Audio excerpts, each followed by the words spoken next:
Welcome back. I'm Francine Lacqua, reporting live from Copenhagen. Well, joining me now at the UN climate talks is the Secretary General of the OECD, Mr.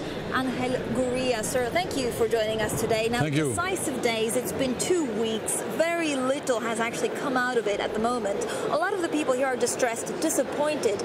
Do we have a chance to clinch any agreement in the next 74 hours? Yes, we do. And I'm saying, yes, we will.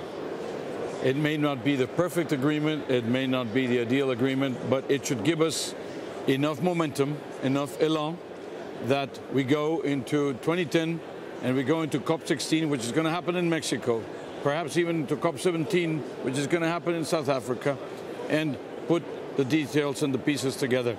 But this, Copenhagen, is the moment for the big political push. So it's a political push, not a legally binding agreement, and the divisions are mainly on how much we give to the poor nations, but also on whether we need monitors to actually look at the emissions in China and India. Is this just going to be scrapped? Monitoring in an international agreement is absolutely substantial, and it is the best guarantee to all the participants that they will know what's going on with all the rest, and at the same time that everybody's going to be doing their homework. So nobody should be concerned about monitoring. Monitoring should be encouraged. Monitoring should be welcome. In terms of the money, the problem is don't try to divide the pie that is there. The pie has to get bigger. First of all, the big money is going to be needed by 2020, by 2025, 2030, not tomorrow, not during the crisis. The recession and the crisis is a bad excuse not to do what you must do in these days. And second, we know the enemy. The enemy is carbon, tax carbon, hit carbon with a big, heavy tax, auction the permissions to emit carbon.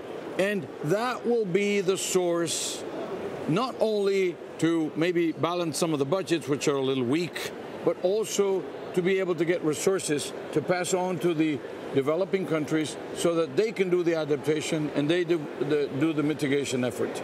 Sir, is the President of the United States really the man that everyone's waiting for? It does seem he has a power to sway countries to agree.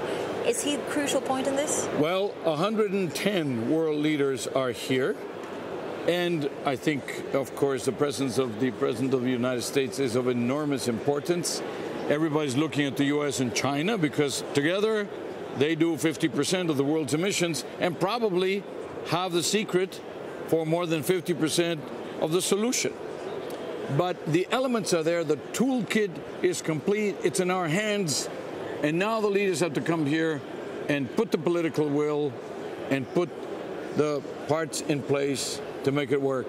I think they can, and as I say, I think they will, and by tomorrow, we'll have a dawn. Either way. I also wanted to talk to you about Greece. Now, we saw also S&P downgrading on concerns of debt.